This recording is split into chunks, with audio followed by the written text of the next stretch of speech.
great Jesse Ventura, ladies and gentlemen.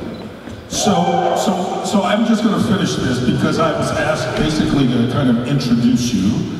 So here we are out in the jungles, and we're going through these paces. Remember Gary, our old one, right? So I see Gary, well, I haven't seen him in a while now, but he lives not far from me. But anyway, we're there, and Gary was the guy who was our advisor, who was a military guy, who was advisor. And here's a bunch of boneheads out in the jungle. The only real guy who done this was Jesse. And the rest of us are running around like, you know, chickens with our heads cut off, trying to figure out what to do. And Ventura's just looking at us all like a bunch of idiots, pretending to be soldiers. So this was the great Jesse Ventura, ladies and gentlemen. The man who knew what he was doing. No, let me explain. Carl's being modest here. Yes, I had 4 years of experience. I had 17 months. I'm a Vietnam veteran. And I'm here. So it shows I know how to patrol. Because if I didn't know how, I wouldn't be sitting here with Carl today. But let me say this. We did spend a week teaching them how to become soldiers. And I want to tell you, they are great actors because as all good actors, Carl and all of them assimilated it tremendously. And I'll say this, because as the years have gone on, I've had my former Navy SEAL teammates tell me that Predator, the patrolling in Predator, is the most authentic they've ever seen in Hollywood. And this is coming from our best. Let me also put in there that I had to learn too, because we were not doing a documentary. We're doing a film where they're looking for camera angles. So you can't always be authentic when that happens. So I had to go through the learning process too, of understanding that they're looking for camera, I'm looking for authenticity. But Carl and all the actors were phenomenal, because a week later, I'll tell you this, by the time we got through with Predator, I would have gone on patrol with any one of them. I laugh at that. They learned well. They learned it well. For a short course, they did very well. And you know what? We would have done well if there were cameras around. But if there were real people, bad people shooting back at you, Jesse, you go in front, okay? No, it was, doing Predator was a chance of a lifetime, because the good thing about it is, whenever Schwarzenegger Arnold does a film, his gym comes with. And what's great about it is, he passes out the keys. He doesn't hold back. You want a key to the gym and work out. And what I used to do, I used to make sure I'd get up like 20 minutes before Arnold, and I'd get down to the gym, and I'd splash myself full of water. So my shirt and thing would be drenched, and I'd be working out. And then Arnold has his buddy Sven with. It was like his bodyguard. Arnold and Sven would come down, they go, oh, we better get up sooner. They go, look, Jesse, the body's already been in here training. And I'd only got there 5 minutes before and soaked myself in water to make it look good. But it was fun down there, because I was with a small group of actors who knew their jobs, and they did them tremendously. That's why we're here today.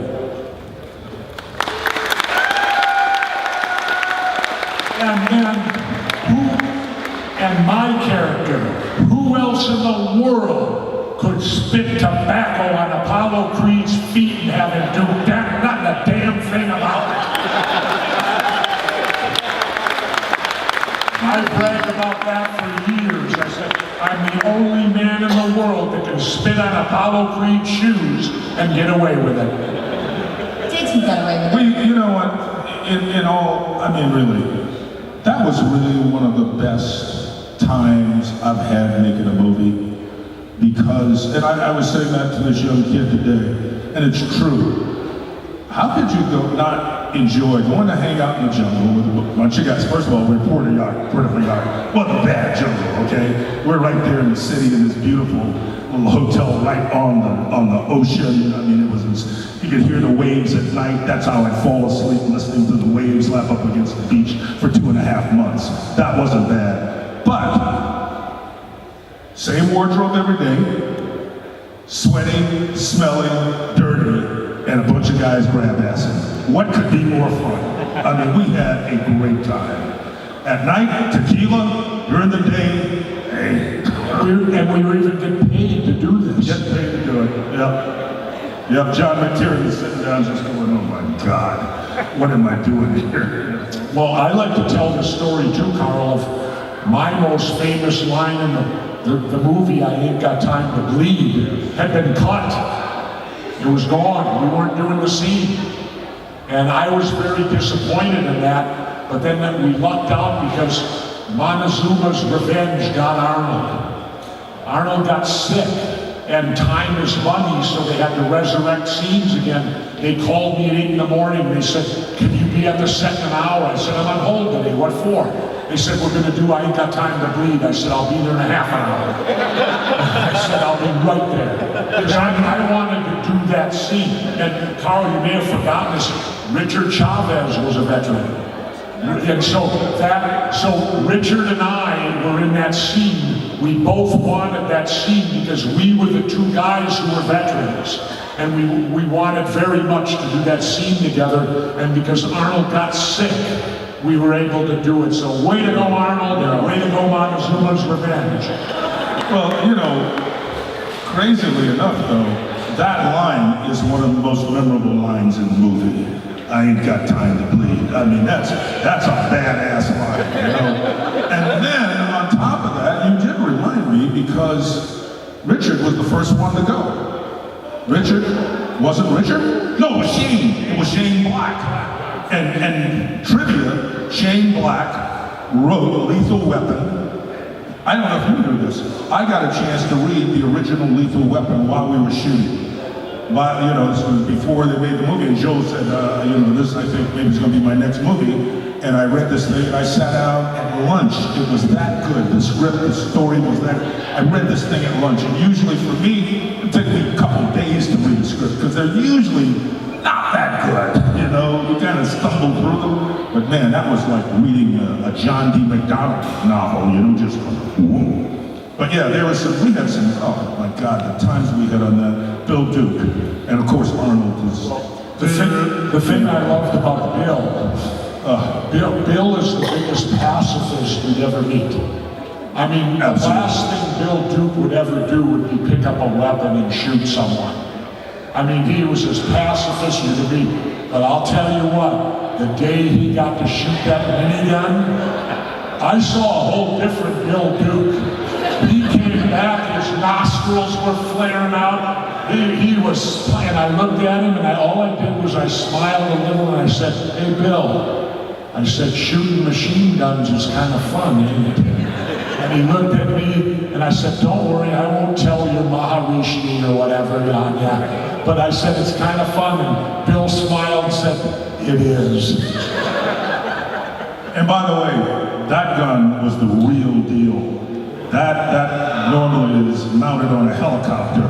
That thing weighed, you had to carry it around. 75 pounds. I mean, that was, and when it, you know, when you're firing rounds off, that's a hell of a lot of torque that puts on you. But we had fun. There's so many stories about Predator and Puerto Vallarta and Van Damme being the first Predator in a chicken suit. I mean, it was just crazy. That was weird. Do you know what I think the problem was with Jean-Claude? He got down there, and then he found out no one was going to see his face. That's right. He was going to have this hood so no one would recognize him. And then all he did was start complaining how hot it was. He sounded a lot like Donald Trump when he didn't go to the World War I. Oh boy. It's raining. I can't go out to the cemetery. It's raining. I digress. I used that on SEAL team once that we were supposed to go out on ambush, and I told my commanding officer, well, sir, it's raining. I can't go out when it rains. Good evening, ladies and gentlemen. Can everyone make your way to the concert hall for the cosplay masquerade start at 5:30? Thank you. That's that meal again. It just keeps. What do you want to do now? Keep talking or take some questions? What we'll do is probably take some questions because we have about 10 minutes, Jesse. Like 10 minutes. Just letting him know. That'll give you about one question for me. I'm going to use this microphone so if anybody Pick out a good one.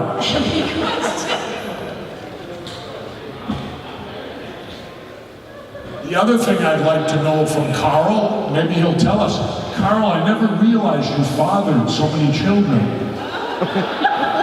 Oh, this latest Apollo Creed stuff. Let's not talk about that, will you?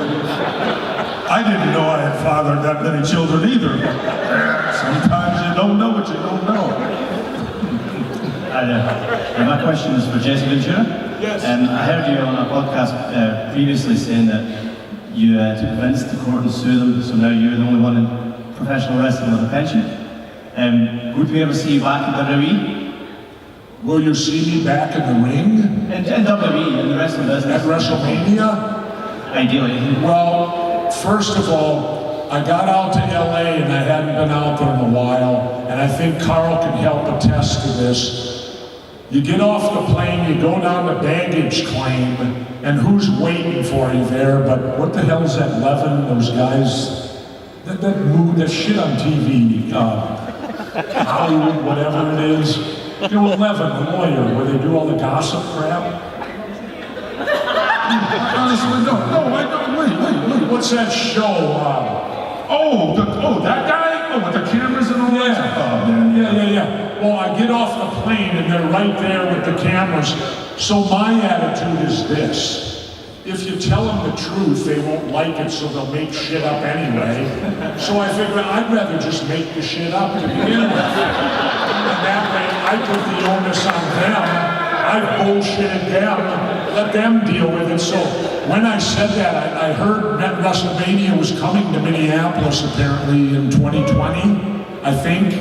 And so I had gotten back in great shape. So I looked at him, I pulled up and I said, hey, 67 with a six-pack. I'm getting ready for WrestleMania.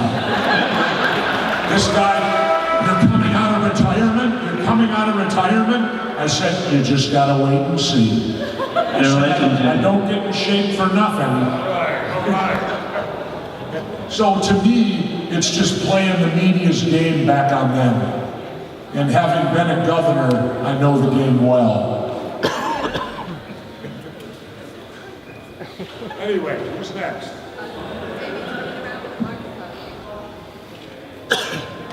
You know what we should tell them about? You might be interested, Carl. You know our famous scene where I spit on Carl's shoe? They had to shoot that in 2 parts because the helicopter can't fit. So they have to shoot my part of spitting, then they clear us out, then they get Carl's part of receiving the spit. So you gotta figure out how do we make this happen. So I had to start the morning off chewing Red Man and Copenhagen, a combination that will really get your saliva glands going. And so I had to spend all morning spitting into a cup until I got it about that full of tobacco juice and spit. Joel Stover, the producer, and I looked at it and we both said, you know, it needs something else. And we came up with it. We went over to the lunch thing and we got 2 eggs. We broke the eggs and used the egg whites and we added that because it gave the texture a little bit better. And then the way it got shot, of course, they had to shoot me first, so I gotta load the mouth up and all this and do the big spit like you're throwing up. So I get done with my shot of spitting and they clear us out. Carl gets in, puts the foot out. They've got this in a cup. So I didn't really spit on his boot. They had a guy there throw the cup of slop all the way across Carl's here, am I right? So there you got the backstory. It took literally a half a day and 2 egg whites to make that spit come up to par. Now there is a great title, A Half a Day and 2 Egg Whites. That's the book, man, that's the book.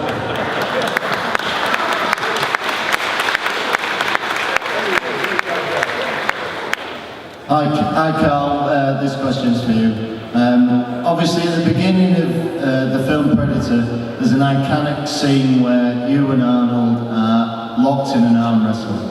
I just wondered how much of that is, obviously Arnold had to win, but how much of it was competition for you?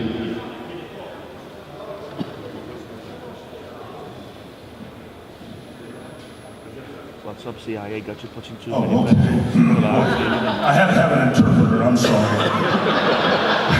Man, some of the accents here, I thought mine was thick. No, Wow. Carl, we're normal. Now I understand. Now I understand.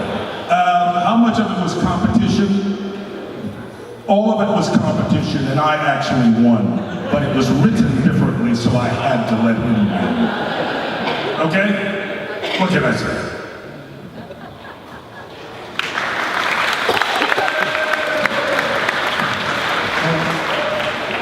Hey, we had a lot of physical specimens on this. Yes, we did. I don't have a question. I have actually a wish. If there would be a Creed Part 3, I would be really appreciate if I would see Apollo Creed in Creed Part 3. Somehow, maybe it's a dream from Rocky Balboa, or Okay, my interpreter doesn't understand you, so you know I'm not So something about Creed 3?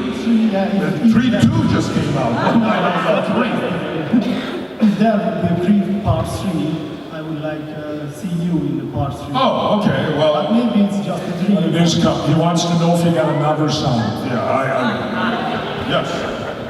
Wait, our interpreter has it together now. Yeah, that's it. Thank you very much. Yes, I think I got it actually, see? Yes. So here's the thing, man. I mean this in the best of ways. I don't care. I have nothing to do with that movie. I'm happy that they're doing well, that people want to see it, that people have a lot of good things to say about it. There is only one Apollo Creed, but that has nothing to do with this. And I would like to do one thing. This young man has had his hand up so many times. Give him a shot here. Let's hear what he's got to ask. I want to hear what this guy with the blue face has to ask. What was your favourite part throughout the whole Predator film? My favorite part? From the whole Predator film, my favorite part. Well, there were two favorite parts. One was seeing Jesse Ventura get his whole chest blown open. I mean, is that cool or was that cool? That was cool. Let me add in, when they put that on me, none of these guys would sit down at lunch with me. I had to eat by myself. It was the corner. It was pretty grotesque, okay? So, I mean, that's number one. The second part was when Bill Duke was stabbing the hog, thinking it was the Predator, going crazy. When the net was there and he thought he'd gotten the Predator and he's stabbing him and going crazy. I just love that. That made me laugh so much. Because you know what? Guys do that. They go crazy at times, you know? So those were my two favorite parts. What was your favorite part? That's what I want to know. Wait a minute, Carl. First of all, you got a problem asking him that question. That movie's R-rated. No, he's What's seen he it. doing watching? He's seen it because his Well, dad why took would it. he want to watch Oh, it? your mom took you, didn't she? Did your mom take you? See? I knew it, because I met him and his mom earlier, and his mom said she was a big fan of Predator. So this guy's talking about Predator. I always catch him on that when the little kids come up. I go, what is he doing watching Predator? It's R-rated. He likes gore. He likes seeing a guy's chest blow open. That's what he likes. Yes. Anybody else? Actually have a question for both Jesse and Carl. So, Jesse, when you left the WWF to do Predator, I know the whole story, if Vince wouldn't have hired you back because NBC wanted you for the contract on Saturday Night's Main Event, would you have quit wrestling and continued as an actor, or did you already have at that time political aspirations? I had no political aspirations whatsoever. I can answer that at that time completely. Had Vince, and what was the rest of the question again? What would I have kept? What would I have done if I wouldn't have wrestled? Gosh, I don't know, I can't sing or dance. I don't know, I've always done something. You know, the thing that happened, if we can backstory a little, when I got the role of Predator, Vince McMahon told me I couldn't do it because he needed me in the WWF, you're not doing it. And I quit. I said, fine, Vince, I quit. Because to me, getting a co-starring role with Arnold Schwarzenegger, I don't know if Carl had been cast yet, I don't think he had yet, but getting a co-starring role with Schwarzenegger in one of his films, I could always come back to wrestling. You're not going to get a second shot at that, maybe. So I quit wrestling. When I left Vince, I quit. Well, what happened was, while I was doing Predator, Vince had to sign for a second year of NBC. How many remember NBC's Saturday Night Main Event? Would air every third week with Saturday Night Live. Well, NBC bought it with Jesse Ventura on the mic. And all of a sudden, the first show came out, and Jesse Ventura was not on the mic. It gave me great leverage when I came back to re-sign with McMahon. In fact, I tell people it was at that point I was the first wrestler in history that made Vince McMahon deal with an agent. Not even Hogan made him do that, but I did. And so, what would I have done? I don't know. When I quit wrestling, I got into talk radio. I live a life very much like the great Yogi Berra. Yogi Berra said, when you come to a Y on the road, take it. That's what I do. I come to a Y and I take it, and I don't look back. I don't worry about the other road. You've taken this course, see what this brings. And so, who knows what I would have done? Talk radio. I will say this, Arnold said to me once, when I was going to move to LA and become one of the boys, and I had two young children then, the son set a Predator. And I said to Arnold, I said, well, Arnold, the first thing I asked, what about the schools? You know, because I got kids and they were young. And he gave me what he thought was the best answer, but it was the worst.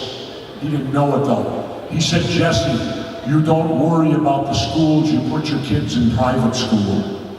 And I sat for a moment and thought about that, and I said, do I really want my children growing up in a city where they cannot go to public school, that they would be required to go to private school? And it probably hurt my career, but I refused to move to LA. I stayed in Minnesota so that my children could go to Minnesota public school and live in an area where they weren't required to go to private school. I just thought that was better for them, and at that point in my life, they took priority over anything in my career.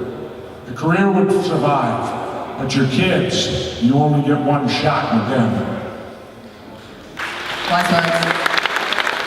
Ladies and gentlemen, on a very positive note about kids and about good ways to maybe bring them up, it's been an absolute pleasure to have these two chaps on stage. And from all of us, thank you so much for the amazing films.